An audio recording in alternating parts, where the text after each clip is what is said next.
Hello children, I hope you all are good. Today we are going to discuss the other interesting topic of geography, that is the Earth's interior. And in this chapter we are going to understand basically what is there inside the Earth.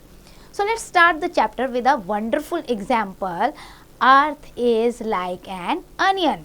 You must have seen onion at your home. So when you pile up the onion, what you find? One layer, then after another layer, then after another layer, means layer by layer. Same as Earth is also having the different layer. The surface of the Earth, where we are living, where I am standing, where you have set or whatever. So means wherever the top surface of the Earth is there, that is known as crust. So overall what you have to learn, that the top layer of the Earth, the top surface of the Earth is known as crust. Now, what exactly inside the Earth? Can from the crust we see inside the Earth? No. From the upper part we cannot see inside the Earth. So we need to do the scientific study, and through scientific study we came to know about the interior part of the Earth. You know beta, about 460 crore years ago, इतने time period पहले जो Earth थी ना, it was like a cloud of gases and dust. It looked like a cloud. Okay, and gradually what happened, this gas cloud जो है, it started to cool down, and when it cooled down, it formed the crust. So you can say that yes, the 460 years ago there was a cloud of gas and dust which started to cool down and converted into the crust. Now this crust is still in the continuous changing process. It doesn't mean whatever is made up of that is finished, permanent. No, it's a continuous changing process. So now what happened with the passage of time, the crust formed into the continents and in the oceans. So now we are having the 7 continents and the 5 great oceans. Now what are the source of knowledge for the interior of the Earth? See beta, the first knowledge that we get from the seismic, the study of seismic, or you can say the earthquake. The seismic wave is the most important source for our knowledge to about the Earth's interior. These waves are generated by earthquake. You have heard about the seismic waves. Whenever the earthquake occurs, the seismic waves are generated and at the epicenter. See, if the earthquake is generated from here, so wherever this portion has gone at the surface of the Earth, maybe here, so that portion is known as epicenter. So you must know about the epicenter. So when an earthquake occurs, seismic waves are generated and the epicenter, and these waves moves in the circle in the different direction at different speeds, and this movement depend on the Earth's material by which they pass through. So this study has revealed to us the nature, the components and the other factors of the Earth interior. So overall the seismic waves also give us the knowledge of the interiors of the Earth. Then second source of the knowledge about the interiors of the Earth is the meteorites. Now what are the meteorites? See, meteorites are the rocky or metallic body. When they enter into the Earth's sphere from the atmosphere, so they burnt. If they burnt in the atmosphere, so they are known as meteor. But if they don't burnt in the atmosphere and fall down on the Earth's surface, then they are known as the meteorites. So study of meteorite also tell us about the information of the interiors of the Earth. So these are the two sources where we can know about the interiors of the Earth. Now let's start the discussion of the layers of the Earth. You can see the diagram beta. See, this is the inner core. This white portion you can see, this is the inner core, inside, bilkul interior. Then after that the second layer, this one, this is the outer core. And then you can see this one, this reddish color, that is the mantle. And after that the top surface, that is the crust. So basically our earth surface or earth interior is divided into 3 layers. One is the crust, then mantle and then core. So first we will discuss about the crust where we all reside. हम सब जहाँ पे रहते हैं ना उसके बारे में पहले पढ़ते हैं. Crust is a thin solid layer on the outside of the earth. You can see in the diagram this one. ये जो upper portion है जहाँ हम सब रहते हैं ये बहुत ही thin और solid layer है बेटा, और that is known as the crust. Its thickness varies from place to place. The crust covers continents and as well as ocean. क्योंकि अर्थ सरफेस पे क्या क्या है बेटा, कॉन्टिनेंट्स भी हैं, लैंड मास भी है और ओशियंस भी हैं. Now, if there is a continent on the earth surface, so it is known as continental crust. Okay, but if it is the ocean on the earth surface, then it is known as oceanic crust. Now what happened, the continental crust is about 35 kilometre thick. इतनी thickness होती है continent की, और जो oceanic आपका होता है crust, that is about 4 to 7 kilometre thick. The crust beneath the some mountain is as thick as 70 kilometre. जहाँ पे माउंटेन्स होंगे वहाँ थिकनेस थोड़ी बढ़ जाती है. So crust is formed from the rocks, hard soil and the other material. Now what happened? This earth crust is also known as lithosphere. Litho means land और sphere means place. So lithosphere भी हम कहते हैं. And the continental crust is made up of 2 metals, silica and aluminium. देखो आपको दिया हुआ है ना, Si means silica and then Al means aluminium. Now इसको mix up कर दो, SiAl. So what do we call? Sial. Silica plus aluminium Sial. So आपकी जो कॉन्टिनेंटल क्रस्ट है that is also known as Sial. The oceanic crust is also made up of silica but here not aluminium, it is magnesium. Okay, Si silica, Ma magnesium. Now combine it, Si Ma, what do we call? Sima. So it is also known as Sima. The outer crust constitutes soil and minerals. So now you understand about the earth's surface or the top layer of the earth is crust, which we have divided into the Sial and Sima. Now moving to the mantle. Mantle is the second layer of the earth crust. It is very thick layer and extend up to the depth of 2900 kilometre inside the earth. अब आप इसको ध्यान से समझिए कि जहाँ पर आप हैं वहाँ से आपको 2900 किलोमीटर अंदर जाना है. इतनी डेप्थ तक आपका जो है मेंटल है. It is made up of dense and heavy materials like iron है, magnesium है. Its density increases with the depth. The entire mantle is not homogeneous. आप ये नहीं कह सकते पूरा मेंटल बिल्कुल आपको एक जैसा नज़र आएगा, नहीं.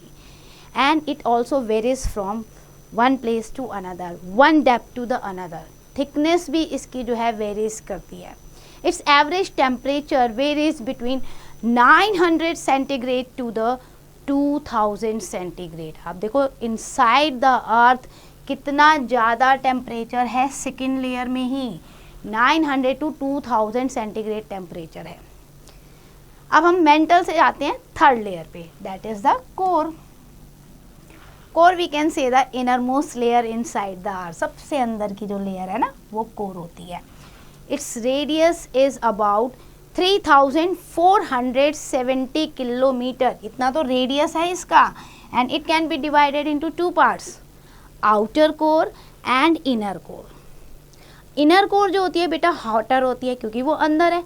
If we are going to compare with the outer core ना, तो आउटर कोर से ज़्यादा जो हॉटर है वो है inner core. The average temperature of the core ranges from, कितना ज़्यादा है, 2200 सेंटीग्रेड टू द 5000 सेंटीग्रेड. अर्थ के अंदर इतनी हीट है इसीलिए हम इससे जियोथर्मल एनर्जी भी बना सकते हैं. It is too hot in the core that no material can remain in the solid form. हो ही नहीं सकता, इतनी ज़्यादा हीट है, कोई भी सॉलिड में तो नहीं रह सकता है ना बेटा. सो यहाँ पे इतनी हीट है. However, it behaves like a solid material due to the heavy external pressure. The major portion of the core is made up of nickel and iron. इसलिए हम इसे क्या कहते हैं, नाइफ. Ni means nickel और Fa means iron. तो यहाँ पर आपका हो गया knife. So in this way these were the three main layers of the earth. Now we will discuss about the NOAA. A scientist who studies the earth interior, what they called? They called as geologist. तो इसका मतलब अर्थ की study जो भी करेगा उसे हम geologist कहेंगे. भूल के भी MBBS डॉक्टर नहीं कहेंगे. Okay, geologist. Then of the earth's total volume, the crust form about 0.5% only. Crust where we live, that is 0.5%. The mantle is about 16% and the core forms the remaining volume of the earth, that is the about 83%. It means where we all are living, that is only 0.5%. Now we will discuss about rocks and minerals. The rock forms the earth crust, and you know beta, the rocks comprises stones and other solid material. Now what are those solid material? These solid materials are called minerals. तो जो rocks होते हैं ना बेटा, maybe they can form with the one mineral or maybe there are so many minerals are in one rocks. So first of all you need to understand what exactly minerals is. Minerals क्या होते हैं बेटा? They are the homogeneous naturally occurring substance.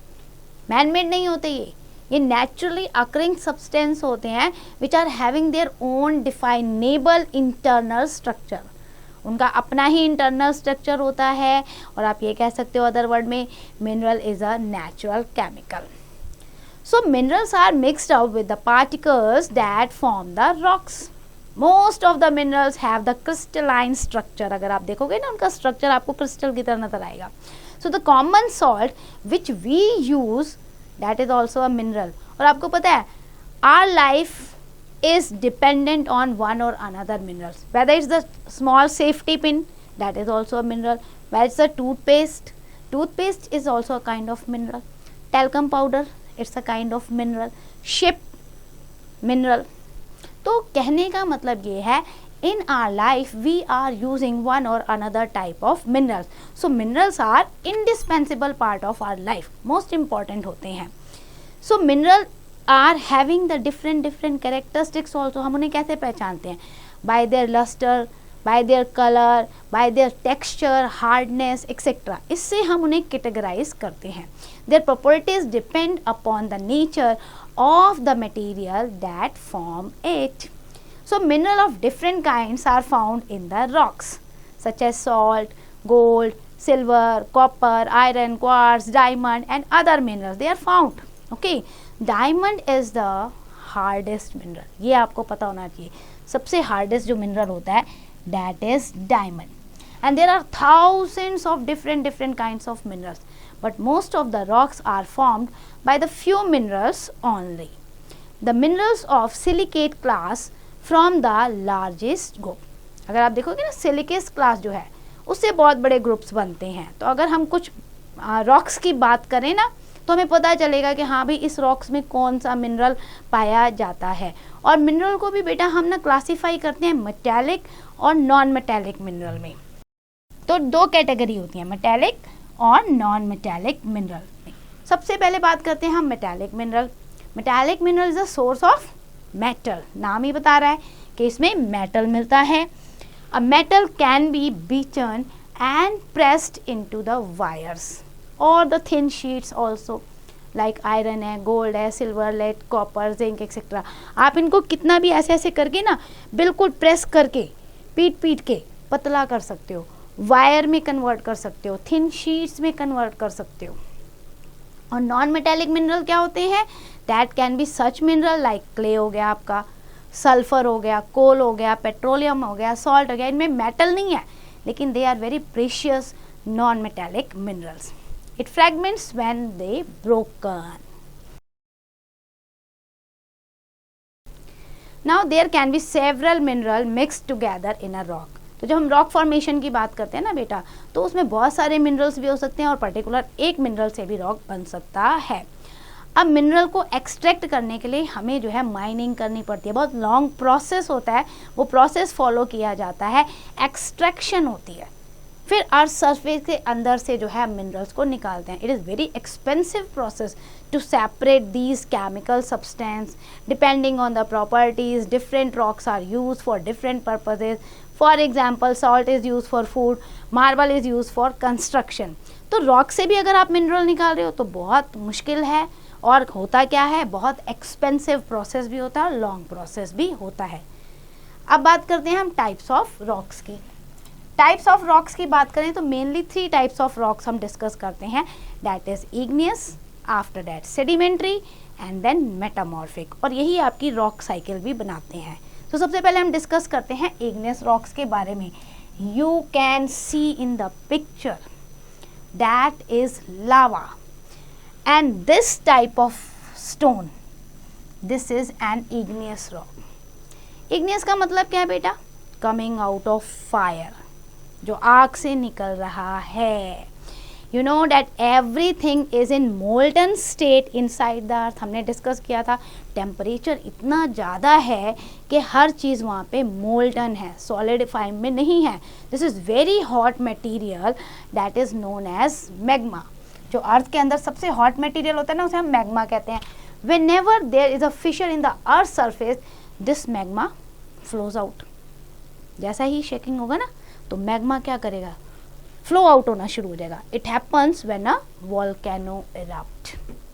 और magma that flows out on the crust like this, जब तक वो earth के अंदर है लिक्विड फॉर्म में, मोल्टन फॉर्म में, वो मैग्मा है. लेकिन जब वो फ्लो आउट हो गया, बाहर आ गया, आपने देखा होगा इस तरीके से, जब तक ये देखो अंदर है ना, तो दैट इज मैग्मा. लेकिन अगर वो बाहर आ गया अर्थ के ऊपर, then it is known as lava. And when lava comes out on the earth's surface, it cools down, then solidifies quickly, and the rocks formed from this process are known as igneous rock. जब भी ये लावा ठंडा होगा, इससे जो भी पत्थर बनेगा ना, that is known as igneous rocks. Now these rocks can be formed on the earth's surface or inside the crust also. So these are called extrusive rocks when they cool and solidify on the earth surface. यहाँ पर निकल कर आ गए ना, और यहाँ solidify हो गए. Let's say ये earth surface है, तो यहाँ पर आया, और ये जब लावा आपका solidify हो गया तो ये बन गया आपका igneous rock. अगर ये earth surface पे है तो ये extrusive igneous rocks है. लेकिन अगर वो यहीं पे interior earth surface के यहाँ पे आ गया, crust के नीचे, तो वो आपका intrusive igneous rocks है. तो ये आपको समझना होगा. एक्सट्रूसिव igneous rocks जब क्रस्ट के ऊपर है और क्रस्ट के जस्ट नीचे है, तो इंट्रूसिव igneous rocks है ये. Igneous rocks also called as primary rocks. Now why primary rocks? Because all other types of rocks are formed from them. जितने भी रॉक्स अब हम पढ़ेंगे ना, वो इससे ही बनेंगे आगे जाके, इसलिए हम igneous rocks को प्राइम रॉक्स भी कहते हैं. नाउ बेटा, granite and basalt, they are the examples of igneous rocks. तो अगर आपसे कोई igneous रॉक के एग्जाम्पल पूछता है तो फटाफट आप लिख देना granite and basalt. Economically igneous rocks are very very precious. They comprise many minerals such as iron, nickel, copper, lead, zinc, gold, platinum, etc. They are also used in construction. That's why इनकी importance बहुत ज़्यादा है, क्योंकि इनमें बहुत सारे minerals मिलते हैं. अब चलते हैं हम second type of rocks, that is sedimentary rocks. Igneous rocks are large pieces. Now what happened? The natural forces start to work on these large pieces, means on the igneous rocks. Hot and cold weather हो गया, they causes the cracks and crevices in them. मान लो जैसे ये आपका igneous rock है ना, अब इसमें क्या होगा, with the passage of time बहुत ज़्यादा जो वेदर कंडीशन है वो इसमें क्रैक ले आएगा. इस तरीके की आपने देखा होगा ना, कई बार घरों में भी दीवार में आपको दरारें नज़र आती होंगी. तो इस तरीके के अगर आपको क्रैक्स नज़र आ जाते हैं कहीं कहीं, ठीक है। So it means igneous rock पे वर्क होना शुरू हो गया। रेन है, फ्लोइंग वाटर है, आइस है, विंड है, ये भी इस तरीके से रॉक को ब्रेकअप करना शुरू कर देते हैं पीसेज में। And with this erosion of the igneous rock begins. अब क्या होगा, ये टूटना फूटना शुरू हो जाएगा।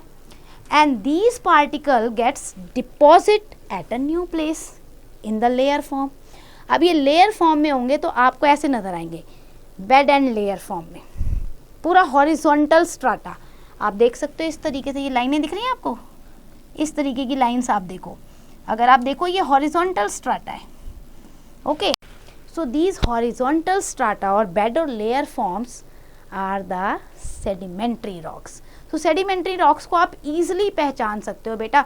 कहीं पे भी आप देखते हो ना, अगर पत्थर टूटा हुआ है और उसमें इस तरीके की लेयर्स बन रही हैं वन बाय वन, ठीक है, लेयर्स इस तरीके से, इसे हम कहते हैं बेड एंड लेयर फॉर्म या हॉरिजॉन्टल स्ट्राटा, क्योंकि हॉरिजॉन्टल लाइन है ना। सो ऐसे जो रॉक्स होंगे, these are the sedimentary rocks. And there can be organic matter, the remains of the plants और the animals on the layer which may press down on them. और इसीलिए हमें उन पे फॉसिल्स भी मिल जाते हैं। अब आप ये देखो, ये प्लांट का फॉसिल है, इस पे इम्प्रिंट हो गया। और यहाँ आप देखोगे ये किसी एनिमल का फॉसिल आपको नज़र आ रहा है, ये सेडिमेंट्री रॉक्स पे पूरा इम्प्रिंट हो गया। So this fossil turn into coal with the passage of time and other fossils also like oil है, गैस है, इस तरीके से। तो फॉसिल्स क्या होते हैं, dead remain of the plants और एनिमल, और हम उन्हें ये कहते हैं कि ऑर्गेनिक मैटर है। और पासेज ऑफ टाइम ये डीप इनटू द अर्थ, ये जो है फॉसिल्स में कन्वर्ट हो जाते हैं। Now sedimentary rocks are not as hard as igneous rocks. जितना इग्नियस रॉक हार्ड होता है ना, उतना नहीं होते हैं ये hard, but most of them are formed under water, so they have cracks and wave marks on them. Some example of sedimentary rocks are sandstone हो गया आपका, कोल हो गया आपका, सॉल्ट हो गया, they all are the sedimentary rocks. अब चलते हैं हम थर्ड टाइप ऑफ रॉक के, दैट इज मेटामॉर्फिक रॉक्स। अच्छा, both igneous and sedimentary rocks, now they are subjected to the pressure, to heat and water current, जितना भी natural force होता है ना, with the passage of time. ये दोनों जब ये वेदर कंडीशन के साथ मिलते हैं तो इन पे भी फोर्स लगता है, and these force causes the changes in the dam. मतलब कि इग्नियस रॉक और सेडिमेंट्री रॉक्स, इनमें चेंज होना शुरू हो जाता है, इनकी अपीयरेंस में, इनकी क्वालिटी में, वेदरिंग की वजह से, इरोजन की वजह से। And this process of change is called the metamorphism, and the rock that formed out this process, that is known as metamorphic rock. You can see such types of rocks are the metamorphic rocks, and it is by this process that granite changes into gneiss और limestone into marble। अब देखो, granite क्या है आपका, igneous rock, और वो किस में चेंज हुआ, gneiss में। लाइमस्टोन आपका क्या है, सेडिमेंट्री रॉक्स, वो किस में चेंज हुआ, मार्बल में। तो इस तरीके से ये रॉक साइकिल आपकी चलती रहती है। अब रॉक साइकिल को डिस्कस करते हैं डिटेल में। When rocks of any type are subjected to heat or any natural pressure, they can melt down to form the magma again. And what happen? The rock cycle is completed. यानी कि अगर आप यहाँ से देखो, आपका ये मैग्मा है, ये अर्थ सरफेस पे आ रहा है, क्या बन रहा है हमारा, इग्नियस रॉक। यहाँ इग्नियस रॉक बन रहा है, फिर क्या हो रहा है, वेदरिंग हो रही है, इरोजन हो रहा है पूरा, with the passage of time ये नेचुरल उसमें कंटेंट में आ रहा है, और देन उसके बाद इसकी टूट फूट से, वेदरिंग से बन रहा है सेडिमेंट्री रॉक। सेडिमेंट्री रॉक्स बनता है, फिर क्या होता है, सेडिमेंट्री रॉक्स में भी चेंजेस आते हैं बहुत सारे, और सेडिमेंट्री रॉक्स भी जो है उसमें भी हाई टेम्परेचर हैं, बरियल्स हैं, ऑर्गेनिक मटेरियल हैं, ये सारे मिलते हैं, तो क्या बन जाता है, मेटामॉर्फिक रॉक। और मेटामॉर्फिक रॉक क्या है, वो भी समय के साथ साथ उसमें भी वेदरिंग होती है, फिर वो मोल्टिंग होना शुरू हो जाता है, अर्थ के अंदर दबता है, और फिर से वो मैग्मा बन जाता है।